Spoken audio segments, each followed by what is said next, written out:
मैं नाम लूंगा, मैं अडानी का नाम इसलिए लूंगा कि LIC में मेरा भी पैसा है, SBI का मैं भी कस्टमर हूँ। प्रधानमंत्री हर एक के बारे में बात करेंगे, 140 करोड़ जनता मेरे पीछे कैसा है ये बताएंगे, लेकिन अडानी का नाम नहीं लेंगे। वाह मोदी जी वाह, कहीं ऐसा ना हो जाए कि उस एक शख्स के चक्कर में 140 करोड़ जनता तुम्हारी हाथ से निकल जाए और आप लोग बस सड़क के ऊपर तालियां बजाएं। हम तो फूल थे, तुमने हमें कांटा बना दिया और अब इसी कांटे से कहते हो कि चुभना छोड़ दे। नहीं छोड़ेंगे, हम लड़ेंगे, क्योंकि इस मुल्क के ऊपर जितना आपका इख्तियार है उतना इम्तियाज जलील का भी इख्तियार है।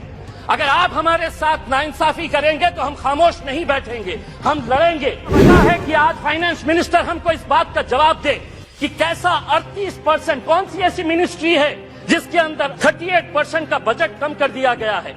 1913 करोड़ रुपया आप हमारे गायब कर देते हैं। आप ये उम्मीद करते हैं कि हम खामोशी से इसको बर्दाश्त कर लेकर के। लेकिन अध्यक्ष महोदय, ये कितनी गंभीर बात है कि देश आगे बढ़ेगा, लेकिन माइनॉरिटीज के लिए जो बजट दिया गया है 2012 और 13 के अंदर जो बजट था वो बजट इस बार दिया गया, यानी कि देश आगे बढ़ेगा और माइनॉरिटीज पीछे रह गए। ये कब तक चलेगा? अकेले औरंगाबाद जिले के अंदर 1600 ऐसे स्कूल्स हैं जिनके सर के ऊपर बच्चों के क्लासरूम्स के अंदर पक्की छत नहीं है। टीन के शेड के नीचे ये 1600 बच्चे तालीम हासिल कर रहे हैं। उनका कसूर सिर्फ इतना है कि वो किसानों के बच्चे हैं, वो गरीबों के बच्चे हैं, वो मजदूरों के बच्चे हैं। आपके पास 1 साल बचा हुआ है। प्रधानमंत्री जी को कहिएगा कि PM श्री नहीं, उन पूरे स्कूल को हम PM महाश्री नाम देंगे। अगर 1 साल के अंदर ये 1600 औरंगाबाद जिले के स्कूल्स को अगर आप बदलते हैं, अगर 1 साल के बाद अगर ये कर पाते हैं तो इम्तियाज जलील यहाँ पर खड़े रहकर कहेगा वाह मोदी। अध्यक्ष महोदय, 8 फरवरी यानी कि कल के दिन रिजर्व बैंक ऑफ इंडिया ने रेपो रेट 25 बेसिस पॉइंट से बढ़ा दिया है। पिछले 4 मई 2022 को 4.40 हमारा रेपो रेट था। 8 महीने के अंदर 6 मरतबा रेपो रेट बढ़ाया गया है और अब ये रेपो रेट हो गया है 6.50। अब हो सकता है इनमें से कोई खड़े रहेगा और कहेगा कि RBI है, इसका हमारे से क्या लेना देना, बजट से क्या लेना देना। तो सुनिए गौर से, RBI जब रेपो रेट बढ़ाता है तो किसी ने 20 साल के लिए होम लोन लिया है, यानी कि 240 महीने के लिए लोन लिया है और रेपो रेट 2.25% से बढ़ गया है, तो 120 से 160 महीने का एडिशनल EMI उसको भरना पड़ता है। किसी ने 25 साल के लिए यानी कि 300 महीने के लिए लोन लिया है और अगर 2.25% से रेपो रेट बढ़ गया है तो उसे 199 महीने एडिशनल EMI देना पड़ता है। आप कहेंगे कि हमारा इससे क्या लेना देना, यही तो जादू का खेल खेल रहे कि आपने इनकम टैक्स के अंदर रिबेट दिए, बहुत सारे लोगों को खुश किया और सैलरीड क्लास को कहा कि हम तुमको इनकम टैक्स में रिबेट दे रहे, लेकिन अब जिंदगी के साथ भी और जिंदगी के बाद भी तुम्हारा EMI चलता रहेगा, तुम्हारा लोन चलता रहेगा करके ये एक संदेश सरकार ने दिया है। अध्यक्ष महोदय, एजुकेशन के लोन के अंदर सरकार ने जो आंकड़ा दिया है स्कूल और हायर एजुकेशन के लिए 1,12,899 करोड़, बहुत अच्छा बढ़िया सा फिगर है, जिसमें से 61% स्कूल एजुकेशन के ऊपर खर्च किया जाएगा और इन्हीं पैसों के अंदर से 14,500 PM श्री नाम के स्कूल्स बनाए जाएंगे। अध्यक्ष महोदय, मैं पूछना चाहता हूं, जो बच्चे आज गांव के अंदर पढ़ रहे हैं, जो जिला परिषद के स्कूलों के अंदर पढ़ रहे हैं, मेरे अहम सिर्फ अकेले औरंगाबाद जिले के अंदर अभी सर्वे करवाया सरकार के जरिए 1600। राणे साहब, आप महाराष्ट्र से आते हैं, अकेले औरंगाबाद जिले के अंदर 1600 ऐसे स्कूल्स हैं जिनके सर के ऊपर बच्चों के क्लासरूम्स के अंदर पक्की छत नहीं है। टीन के शेड के नीचे ये 1600 बच्चे तालीम हासिल कर रहे हैं। उनका कसूर सिर्फ इतना है कि वो किसानों के बच्चे हैं, वो गरीबों के बच्चे हैं, वो मजदूरों के बच्चे हैं। आप बनाइए नए स्कूल्स, लेकिन आपके पास 1 साल बचा हुआ है। यह अहद करिएगा, प्रधानमंत्री जी को कहिएगा कि PM श्री नहीं, उन पूरे स्कूल को हम PM महाश्री नाम देंगे। अगर 1 साल के अंदर ये 1600 औरंगाबाद जिले के स्कूल्स को अगर आप बदलते हैं तो हम भी कहेंगे, अगर 1 साल के बाद अगर ये कर पाते हैं तो इम्तियाज जलील यहाँ पर खड़े रहकर कहेगा वाह मोदी जी वाह।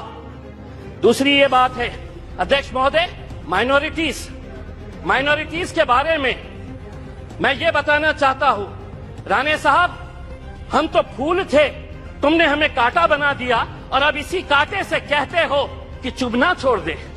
नहीं छोड़ेंगे हम लड़ेंगे, क्योंकि इस मुल्क के ऊपर जितना आपका इख्तियार है उतना इम्तियाज जलील का भी इख्तियार है। अगर आप हमारे साथ नाइंसाफी करेंगे तो हम खामोश नहीं बैठेंगे, हम लड़ेंगे। क्या वजह है कि आज फाइनेंस मिनिस्टर हमको इस बात का जवाब दे कि कैसा 38%, कौन सी ऐसी मिनिस्ट्री है जिसके अंदर 38% का बजट कम कर दिया गया है। 1913 करोड़ रुपया आप हमारे गायब कर देते हैं और आप ये उम्मीद करते हैं, अध्यक्ष महोदय, आप ये उम्मीद करते हैं कि हम खामोशी से इसको बर्दाश्त कर लेकर के। मैं आपको बताता हूं कि नीति आयोग की पॉलिसी डॉक्यूमेंट है, ये action agenda the strategy document ने क्या कहा है? Muslims and other religious minorities in India have been lagging in several development indicators including educational attainment, gender equality and workforce participation. इसके बावजूद भी आप 38% हमारा बजट कम कर देते हैं। 2022-23 के अंदर आपका टोटल बजट जो था उसके अंदर माइनॉरिटीज के हिस्से में कितना आया? तो 0.12%। इस बार जो बजट आपने दिए हैं वो कितना हुआ है? बी अगर देखा जाए तो 0.07%। अध्यक्ष महोदय 2 मिनट। तो ये टोटल एलोकेशन, अध्यक्ष महोदय, ये कितनी गंभीर बात है कि देश आगे बढ़ेगा, लेकिन माइनॉरिटीज के लिए जो बजट दिया गया है 2012 और 13 के अंदर जो बजट था वो बजट इस बार दिया गया, यानी कि देश आगे बढ़ेगा और माइनॉरिटीज पीछे रह गए। ये कब तक चलेगा? मेरी दूसरी बात ये है, अध्यक्ष महोदय, आम आदमी को प्लीज फाइंड अप नाउ। अध्यक्ष महोदय, एक minute. GDP, fiscal deficit, monetisation, RE, BE, इससे कोई लेना देना नहीं है। इस देश के अंदर वो सम्मान के साथ कैसा जी सकता है, उसकी फिक्र बस उसे यही रहती है। हम वित्त मंत्री से इस बजट के अंदर ये उम्मीद कर रहे थे कि वो ईपीएस 95 के बुजुर्ग पेंशनर्स के बारे में बोलेंगे, वो किसानों की आय कैसी बढ़ाई जाएगी इसके बारे में जिक्र करेंगे। पूरे देश के अंदर कॉन्ट्रैक्ट, अध्यक्ष महोदय एक सेकंड, अध्यक्ष महोदय, पूरे देश के अंदर कॉन्ट्रैक्ट वर्कर्स जो थे उनके साथ कैसी नाइंसाफी हो रही। पार्लियामेंट के अंदर भी कॉन्ट्रैक्ट वर्कर्स लगाए जा रहे हैं, उनका पीएफ नहीं भरा जाता, उनका ईपीएफ नहीं भरा जाता, ईएसआईसी का पैसा नहीं भरा जाता है। मैं, अध्यक्ष महोदय, ये उम्मीद कर रहा था कि जाने से पहले इस देश को तंबाकू और शराब मुक्त करके जाएंगे। हम सराय होते आपको इसी बात के लिए, अध्यक्ष महोदय। और हाँ, मैं जाते जाते सिर्फ इतना कहना चाहूंगा, मैं नाम लूंगा, मैं अडानी का नाम इसलिए लूंगा कि एलआईसी में मेरा भी पैसा है, एसबीआई का मैं भी कस्टमर हूं। प्रधानमंत्री हर एक के बारे में बात करेंगे, 140 करोड़ जनता मेरे पीछे कैसा है ये बताएंगे, लेकिन अडानी का नाम नहीं लेंगे। कहीं ऐसा ना हो जाए कि उस एक शख्स के चक्कर में 140 करोड़ जनता तुम्हारी हाथ से निकल जाए और आप लोग सड़क के ऊपर तालियां। श्रीमती रिटी पदक